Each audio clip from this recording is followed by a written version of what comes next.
Aprovecho de dar la bienvenida y de saludar a los que no había saludado, a quienes no había saludado y también a quienes vean el video en YouTube después, en YouTube. O como dice mi hija, en YouTube.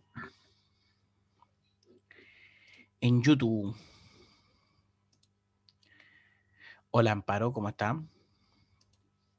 Bueno, el día de hoy veremos ángulos exteriores. A ver, bueno, en realidad ángulos exteriores. Si usted utiliza estas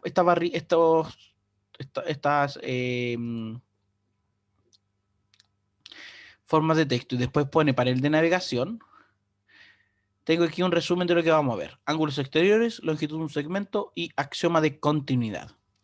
Eso veremos el día de hoy. Bueno, ¿qué es un ángulo exterior? Un triángulo. Si tenemos un triángulo ABC y extendemos un lado hasta un cierto punto P, que no está en el segmento, pero que sí es colineal con AB, del lado opuesto a A respecto a B, este ángulo CVP se llama ángulo exterior del ángulo CVA. ¿Ya? ¿Se ha fijado en la dirección en la que medimos los ángulos?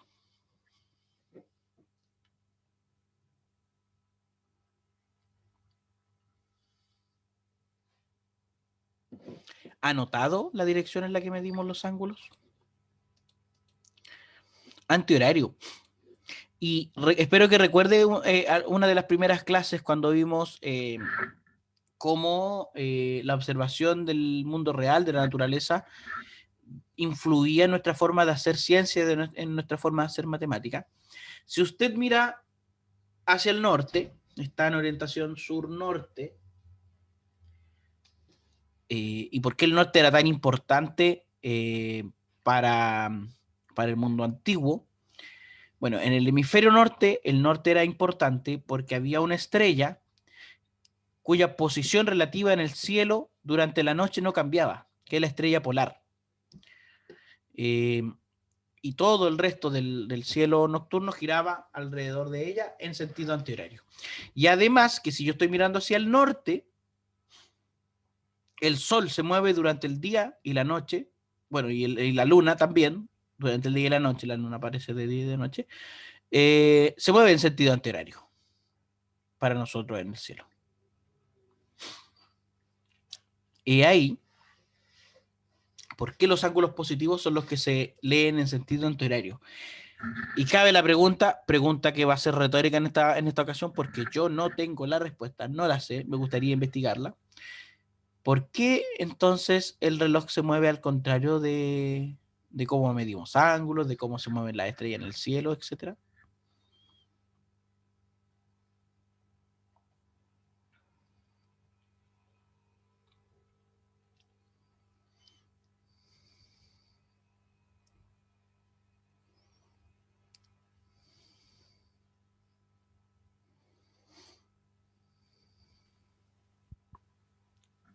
Hola, profe. Hola. Estaba pensando, ¿y será por los relojes de arena? O sea, los relojes de sol. A ver, expláyate, porfa. Qué interesante lo que estás mencionando. Si usted dice que el sol y los demás astros se mueven en sentido antihorario, Si tengo cierta posición respecto a cómo lo observo, obviamente, que es de mirando hacia el norte, claro. claro, en ese mismo caso, la sombra saldría hacia el otro lado, po, ¿no? La sombra se mueve en sentido opuesto, tenéis razón. Tenéis razón. Oye, no sé, bueno, ustedes están en tercer año, ¿cierto? ¿Tercer o cuarto año? Tercer año, en general. Alguien más me menciona algo en el chat. Oh my God. Oh my God, sí. Oye, ¿ustedes saben que hay un reloj de sol en los Usach? ¿O no? ¿Lo han visto? No, no tenía idea. Pero ¿cómo puede ser que ¿Dónde? ¿Dónde? No. En el planetario. Po. Al frente del planetario, ¿viste que hay como una especie de pileta o piscina? Una pileta así celeste larga. Bueno, más adelante hay un palito puesto ahí, y ese es un reloj de sol. Y es muy exacto ese reloj de sol. Si tú lo miras durante el día, es muy exacto. A mí que me gusta mucho la astronomía, me apasiona bastante la astronomía. Yo cuando entré, yo lo vi, oye, aquí hay un reloj. Cuando fui el, en el recreo, vamos a verlo. Oh. Bueno, ya llegará el momento. Yo, oye, yo miraba la hora en mi reloj y después miraba en el reloj de arena y decía, esta cuestión es pero precisa, estos gallos millones, miles de años antes y, y hicieron un reloj de sol que funciona. Po. Bueno, porque hay gente que sabe también. Hay gente que sabe. Lo que sí sé hacer es medir cuántas horas de luz diurna nos quedan. Y para eso tú pones tu mano lo más estirada posible, y aquí uno utiliza, este método funciona porque nuestro cuerpo es generalmente proporcionado, es decir, el tamaño de tu mano es proporcional al tamaño de tu brazo, por tanto, funciona como para todo en el sentido de las proporciones, una de las razones por qué la semejanza de triángulo es importante. Y si tú apuntas con tu mano hacia el sol y pones tus 4 dedos, salvo el pulgar, debajo del sol, justo debajo del sol, cada uno de tus dedos en tiempo, digamos, en distancia, en la bóveda celeste, significan 15 minutos de movimiento del sol. Entonces tú con eso puedes calcular más o menos cuánto tiempo exacto queda de luz diurna.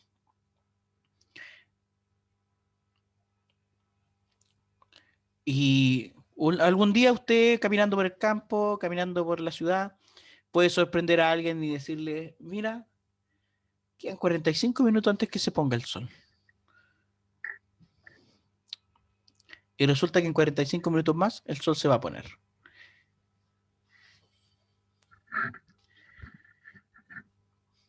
Antes de cerrar la clase de hoy, quisiera volver a ese tema, pero nosotros estamos con el tema de los ángulos exteriores. Tenemos una definición de ángulo exterior. Y el primer teorema respecto a los ángulos exteriores es que un ángulo exterior es mayor a cada uno de los otros dos ángulos del triángulo. No estamos diciendo que sea igual a la suma. Después se va a demostrar. Claro que sí. Pero por ahora solo podemos decir que el ángulo exterior a un triángulo es mayor que los otros dos. No necesariamente mayor al ángulo del cual es exterior. Porque un triángulo puede ser obtusángulo, tener un ángulo obtuso, y el ángulo exterior, ese ángulo obtuso, es mayor a su exterior. ¿Cómo vamos a demostrar? Bastaría con demostrar, en este caso, que beta prima es mayor que gamma solamente. Por tricotomía, beta prima puede ser menor que gamma, congruente con gamma o mayor que gamma. Entonces debemos descartar las dos primeras opciones. Supongamos que beta prima es menor que gamma.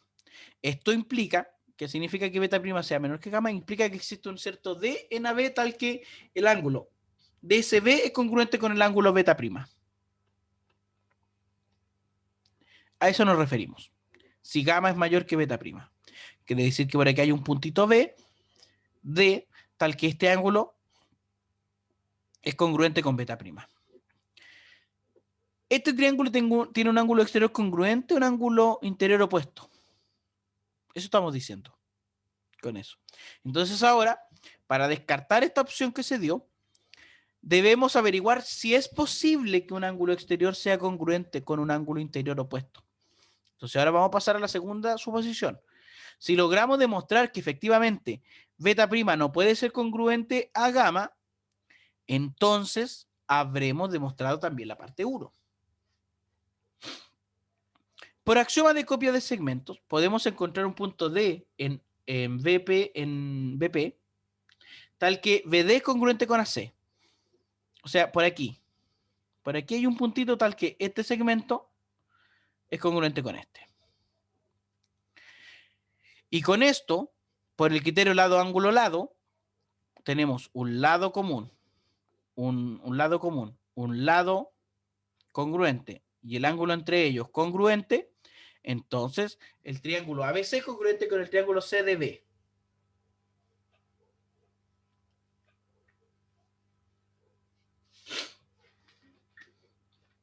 En particular, el ángulo CBA, este que está dentro, es congruente con DCB, con este chiquitito que quedó aquí. En la figura no se ven congruentes porque efectivamente no se pueden dibujar congruentes. Entonces, en particular, el CBA es congruente con BCD.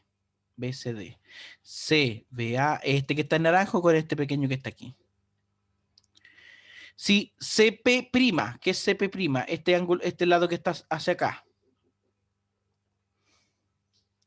Es la extensión de AC y de prima pertenece a CP', es evidente que CBA y DBC son suplementarios. O sea, estos dos ángulos.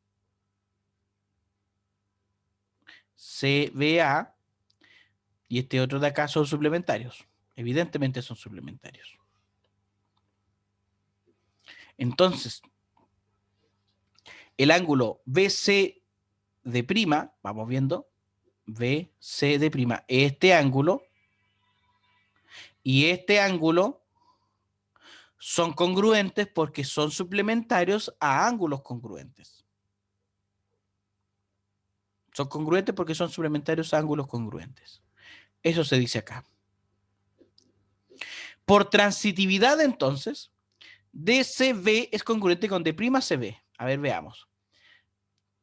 DCB, este, con D'CB, con este de acá. Esos dos son congruentes por transitividad. O sea, este es congruente con este y este es congruente con este, entonces debiesen ser congruentes los dos. Y eso es una contradicción.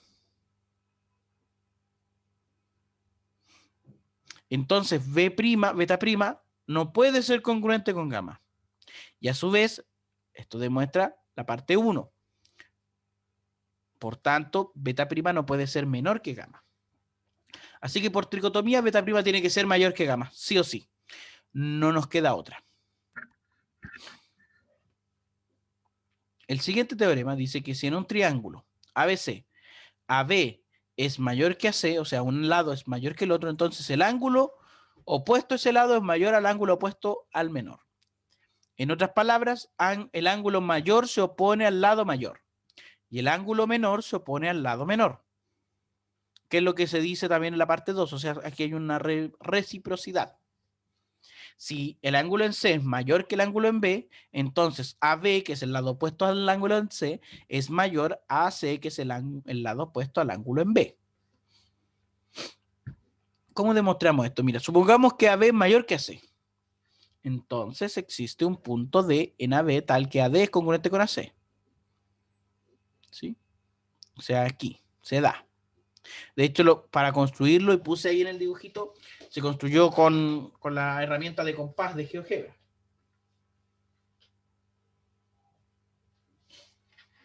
Consejo, chicos, chicas. Si tienen un compás, guárdenlo, lo vamos a utilizar. Y si no lo tienen, consígase un compás. ¿Ya? Al ser ACD isósceles de base CD, tenemos que el ángulo ACD es congruente con el ángulo CDA, es decir, estos dos ángulos que están acá son congruentes. Y el ángulo ADC es ADC, este ángulo de acá, es mayor a este ángulo, porque es un ángulo exterior al triángulo CDB.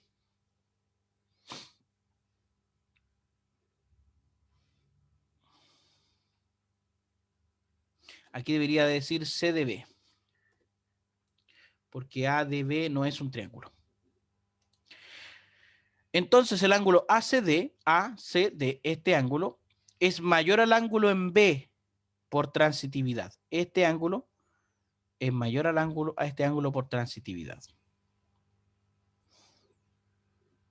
Bueno, el ángulo ACD más el ángulo DSB, estos dos ángulos, sumados son mayores que el ángulo en B. Es decir, o sea, si aquí tengo esta desigualdad y sumo de este lado algo que es positivo, sigo manteniendo la desigualdad y este ángulo es C. Entonces, efectivamente, el ángulo en C es mayor que el ángulo en B. La otra parte de la demostración dice que si el ángulo en C es mayor que el ángulo B, entonces que existe un D en AB tal que el ángulo ACD es congruente con el ángulo B. Esta segunda figura. O sea, este ángulo lo podemos copiar aquí. Supongamos que AC es congruente con AB, que AC es congruente con AB. Entonces el triángulo ABC es isósceles de base BC y por tanto B es congruente con C, lo que contradice la hipótesis. O sea, no podrían ser congruentes. Supongamos que AC es mayor que AB, por la demostración anterior, C, el ángulo en C sería menor que el ángulo en B y eso también se descartaría porque ya fue demostrado en el punto anterior. La tricotomía dice que la única posibilidad es que AC sea menor que AB. ¿Cuáles son entonces los dos grandes teoremas que tenemos respecto al ángulo exterior? Es que el ángulo exterior es mayor que cada uno de los otros dos ángulos del triángulo. Y con ese teorema se puede demostrar que el ángulo mayor de un triángulo se opone al lado mayor y el ángulo menor se opone al lado menor. Y viceversa.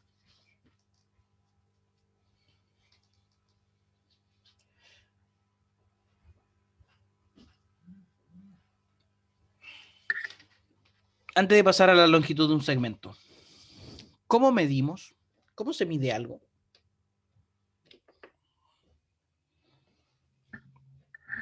Nos ponemos a pensar en cómo hacemos ese ejercicio de medición. No sé si alguno o alguna de ustedes pudiese encender su cámara para hacer un pequeño ejercicio.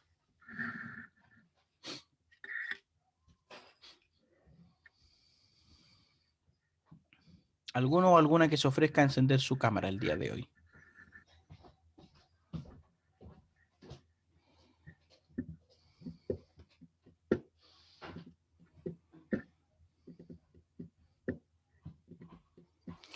Ya, gracias, Francisco.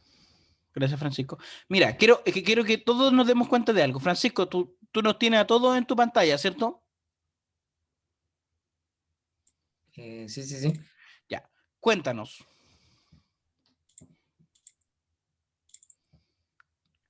En voz alta. Sí, sí, dígame, ¿qué quiere que le cuente? ¿Cuántas personas estamos Ah, conectadas ok, hoy en ok, voz ok. alta? A ver, 1, 2, 3, 4, 5, 6, 7, 8, 9, 10, 11, 12, 13, 14, 15. No, 14. 14. ¿Qué número me tocó a mí cuando hiciste el conteo? El 1. El 1. ¿Qué número le tocó a, por ejemplo, a Amparo? Paro, el 11. El 11. Fíjate lo que hiciste. A mí me asignaste el 1, a otra persona le asignaste el 2, a otra persona el 3, y así sucesivamente el 4, el 5. Cada uno de nosotros recibió un número. Y como esa asignación de un número, o sea, de un conjunto, tú tomaste un conjunto que tenía cierta propiedad. Era un conjunto de números naturales que contenía el 1 y que estaba ordenado de forma consecutiva. O sea, si contenía el 1, también contenía el 2, al 3, al 4 y así sucesivamente. Y a cada uno nos asignaste un número. Es como si tuvieras así una cajita con todos los números naturales y empezaras a sacar en orden. A este el 1, a este el 2, a este el 3, etcétera, etcétera, etcétera. Lo que hiciste fue tomar un subconjunto de los números naturales y ponerlo en biyección con el conjunto de personas que estamos ahora conectados. Existe una biyección entre un conjunto de los naturales ordenado hacia nosotros. Eso es contar. Dos conjuntos tienen la misma cantidad de elementos si existe una biyección entre ellos. Y fíjate cómo uno puede, ahora puedes desconectar la cámara si lo prefieres, cómo esto tiene relación con las estructuras algebraicas que usted estudia. Cuando, por ejemplo, ¿qué es un isomorfismo? Es una función que va entre dos conjuntos, que tienen ciertas características, entre dos espacios vectoriales. Me parece que va el isomorfismo, ¿no? Corríjanme si no. Y que mantiene ciertas operaciones. Ah, no, esas son las transformaciones lineales. Una transformación lineal es una función entre dos espacios vectoriales que tienen la característica de que al vector nulo en uno le asigna el vector nulo en el otro y que mantiene las operaciones de suma, resta y producto escalar. Que uno dice, ¿qué es eso? O el isomorfismo, una biyección entre dos grupos. Estoy seguro que entre dos grupos, sí, me parece que sí. Y la palabra lo dice, iso igual morfismo, forma. Ese es el proceso de contar. Pero ¿cómo medimos? ¿Cómo se mide algo? ¿Qué es medir?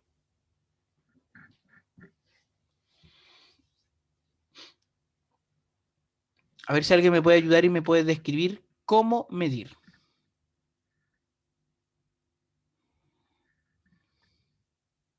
Por ejemplo, ese pizarroncito que tengo acá atrás. ¿Cómo puedo medir sus lados?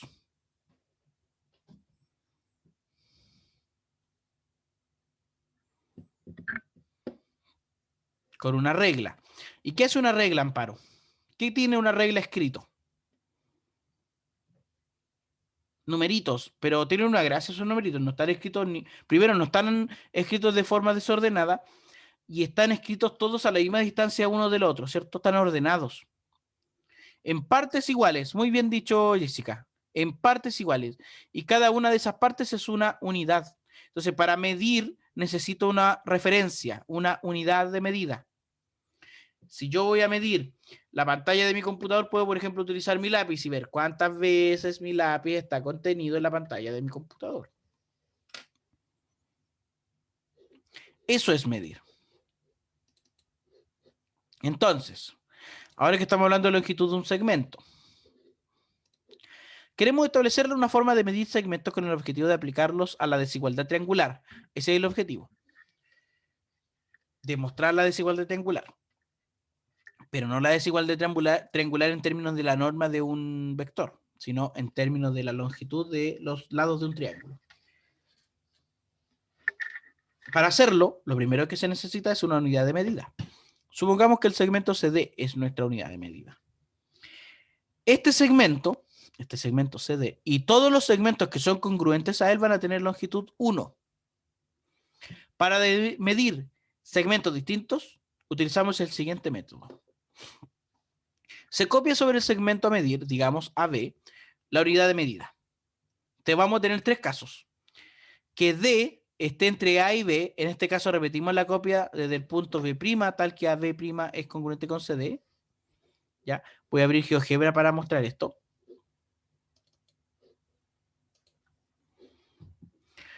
El segundo caso es que B está entre A y D, y en ese caso dividimos la unidad en partes finitas, o sea, achicamos la unidad para realizar un proceso con una unidad más pequeña.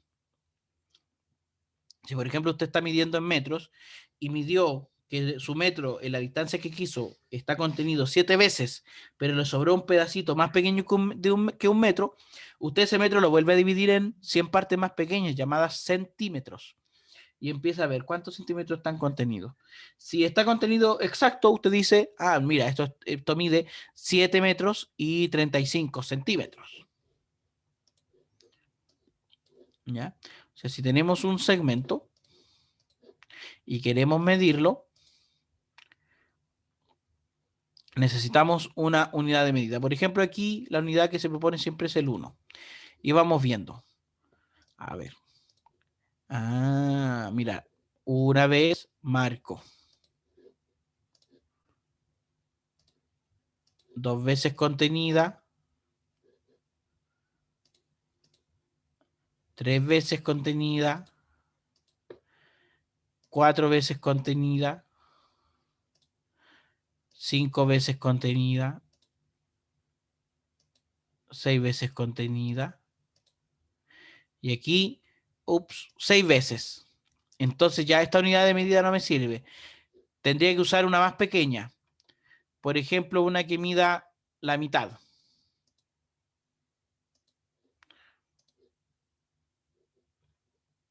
Esa. A ver. Y veamos. Una vez contenida.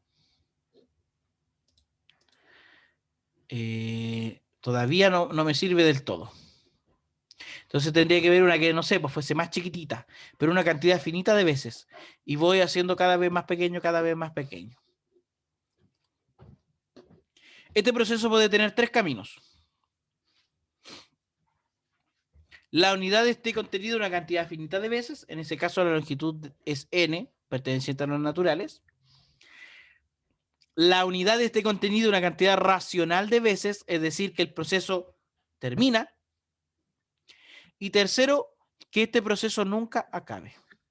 En ese caso, decimos que los segmentos son inconmensurables y que la longitud de AB es irracional si la unidad de medida es CD. Entonces aquí vamos a ver un ejemplito. Supongamos que vamos a utilizar como unidad de medida este segmento, del lado 1 en este caso. Y queremos medir un segmento cuya longitud es raíz de 2, como ese. Bueno, ese proceso, si voy dividiendo aquí, mira, 1, ahora vamos a dividir este en 10 partes. Ahí está en 5, ahí está en 10.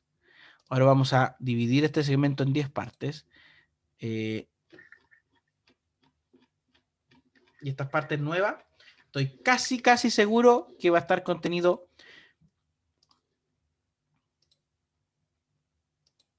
4 veces.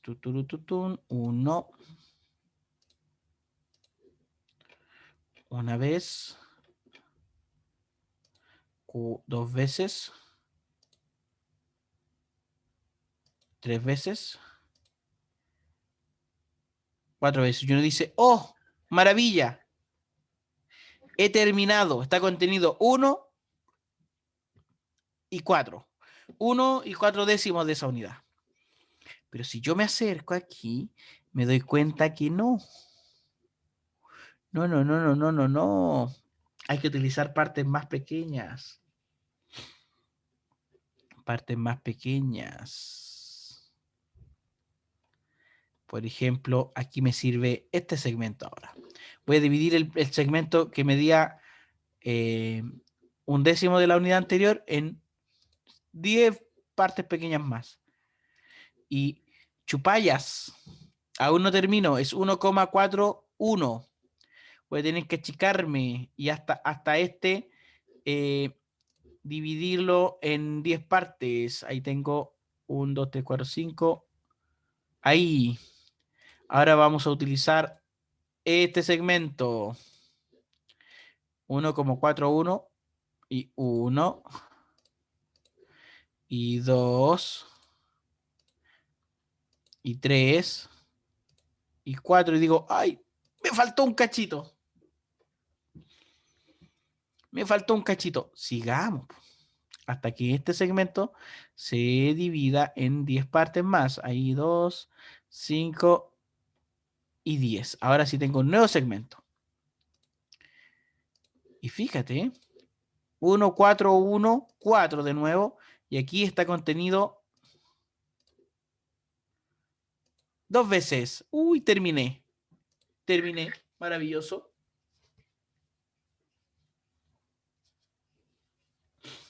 Pero no. Si sigo viendo más de cerca,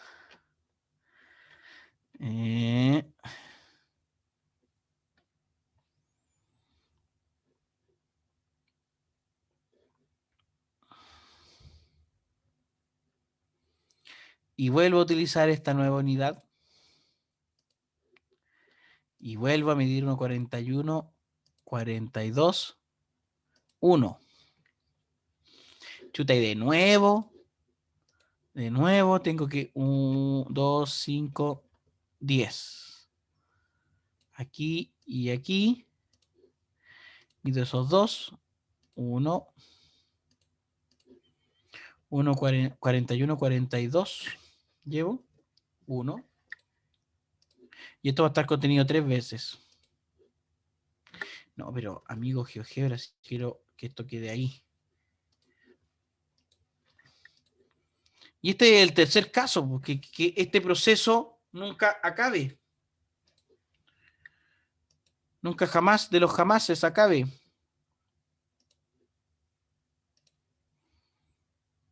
Y chuta, aquí me pasé. 1,40. O sea, haciendo este proceso y cada vez la unidad dividiéndole en 10 partes más pequeñas, llegué a que mide 1,414213. Este segmento, fíjate. Cada vez la unidad era más pequeña.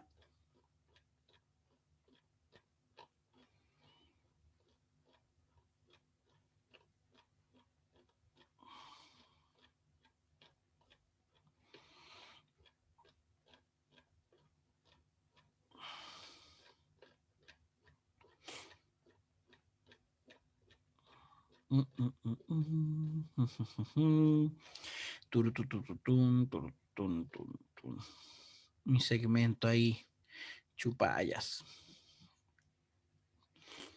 Difícil de medir.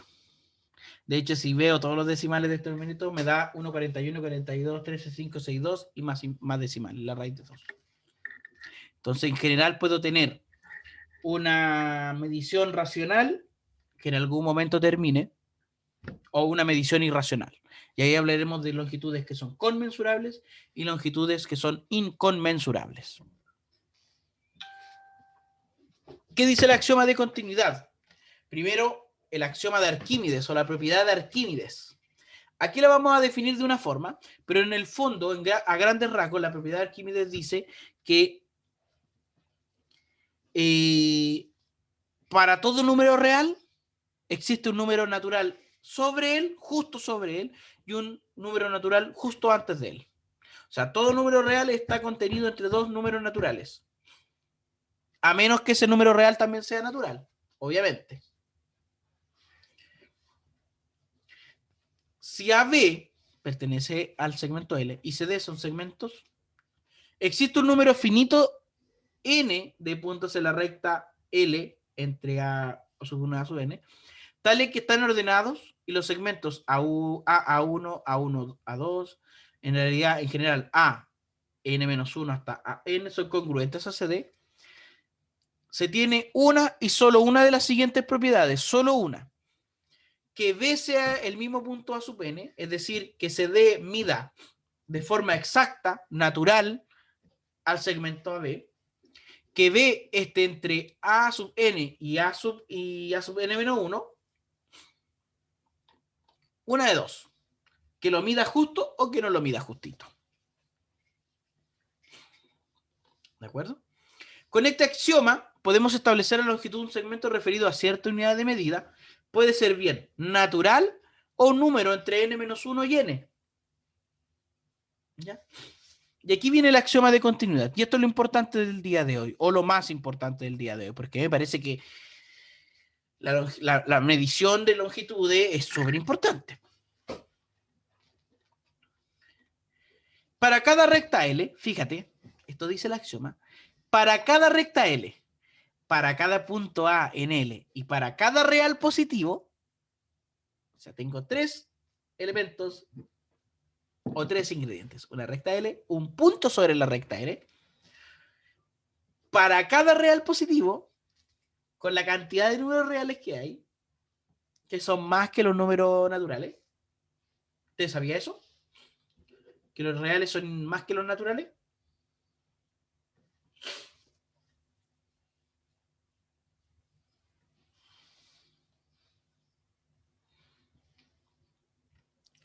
Pero los naturales y los enteros son iguales, tienen la misma cantidad de elementos, esos dos conjuntos. Sí, pero los naturales y los enteros tienen la misma cantidad de elementos. Son conjuntos con la misma cantidad de elementos. Amparo, su misión mañana es que me recuerde. Lo primero que voy a hacer en la clase mañana es demostrar que la cantidad de números naturales y números enteros es la misma. Y lo otro que vamos a demostrar es que dos segmentos cualesquiera, independiente de su longitud, tienen la misma cantidad de puntos. A propósito del concepto de contar que vimos hace un rato con el compañero, esto de que si dos conjuntos se pueden poner en biyección, entonces tienen la misma cantidad de elementos. ¿Ya? Pero bueno, mañana será un día de sorprendernos con lo lindo de la matemática, porque por Dios que esta cuestión es bonita. Entonces, para cada real L, o sea, para cada recta L, para cada punto A en L y para cada real positivo, X existe sobre un lado de L, uno y solo un punto B, tal que la longitud de AB es X. O sea, cada real positivo, si yo tengo un punto y una recta, cada real positivo tiene un segmento cuya longitud es ese real positivo. Y cada longitud, cada punto tiene un real positivo que representa su longitud. Y aquí tenemos algunos teoremas. Si AB y CD son congruentes, entonces sus longitudes son equivalentes, independiente de la unidad de medida. Fíjate en esto, independiente de la unidad de medida. Si la longitud de AB es congruente con la longitud de CD cuando están referidos a la misma unidad de medida, entonces AB es congruente con CD. O sea, segmentos congruentes tienen longitud congruente. Y segmentos con longitud equivalente son congruentes. Teorema 25. Si la longitud de AB es X cuando la unidad de medida es CD y la longitud de CD es Y cuando la unidad de medida es EF, entonces la longitud de AB es X por Y cuando la unidad de medida es EF. Una especie de transitividad un poquito ahí extraña. Y el teorema importante. O sea, yo digo el teorema importante, pero los otros son súper importantes. También. En un triángulo ABC, la longitud de AB más la longitud de BC es mayor que la longitud de AC. Es decir, la suma de dos lados de un triángulo es siempre mayor al tercero. La desigualdad triangular. Demostración. En el caso que AC no sea el lado mayor, el teorema, o sea, en el caso que AC no sea el lado mayor, el teorema se cumple inmediatamente, ¿cierto? Por lo tanto, debemos demostrar obviamente, únicamente el caso en el que AC sea el lado mayor. Si AC es el lado mayor, podemos encontrar un punto D en él, tal que BC y DC son congruentes. Y se genera la figura que está anterior ahí, y las siguientes congruencias de ángulos y órdenes, digamos, sí, orden de ángulos. Al ser AC el lado mayor, podemos encontrar D en él tal que BC es congruente con DC. Entonces, el ángulo 1 es congruente al ángulo 2.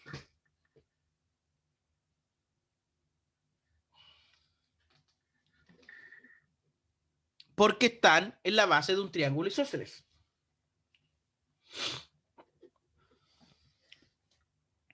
El ángulo 3, entonces, es mayor al ángulo 1 por ser exterior al triángulo BCD. Y el ángulo 2 es mayor al ángulo 4 por ser exterior a ADB. Por transitividad, entonces, el ángulo 3 es mayor al ángulo 4. Lo que significa que la longitud de BA es mayor a la longitud de AD. Esta longitud es mayor que esta. Ahora, si le sumamos a la longitud de BC la longitud de BA, del otro lado, podríamos sumar la longitud de CD, porque CD es congruente con BC. En el fondo estoy sumando a esa desigualdad elementos que son congruentes, que son iguales. Bueno, y AD más CD en el fondo es AC.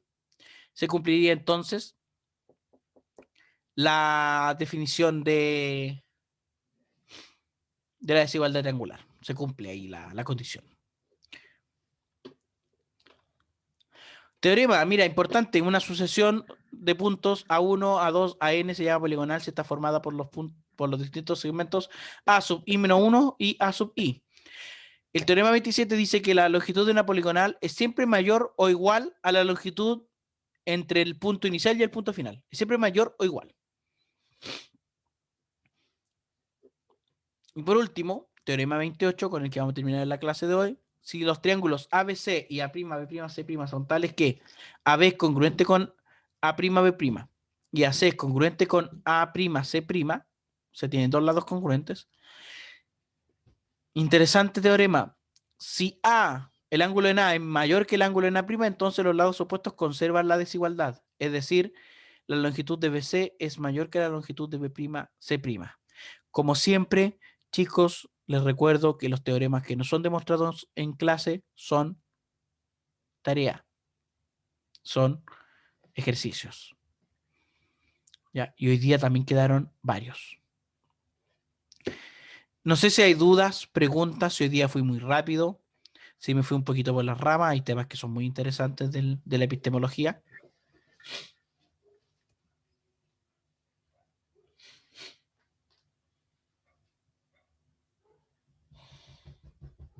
Profe, ¿Sí?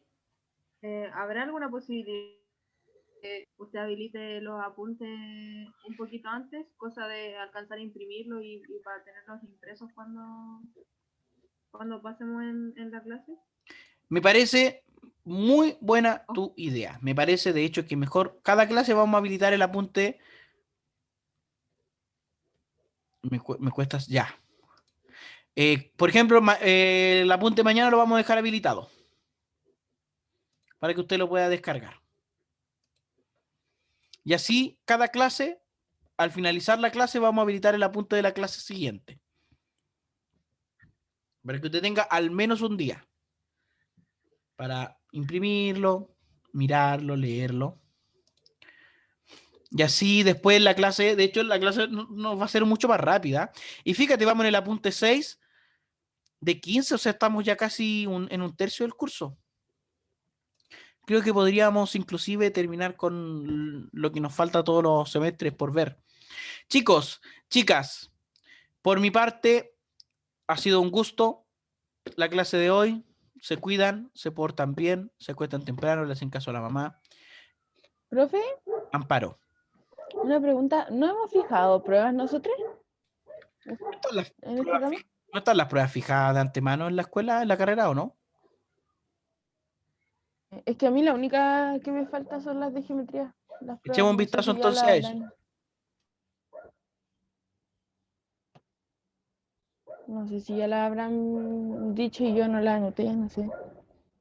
No recuerdo haber dado fechas. Entonces, mañana, Es la PEP 1. Ah, no. mañana no, mañana fijamos la fecha, ¿ya? Ya, profe. Y nos ponemos todos de Gracias. acuerdo con la fecha.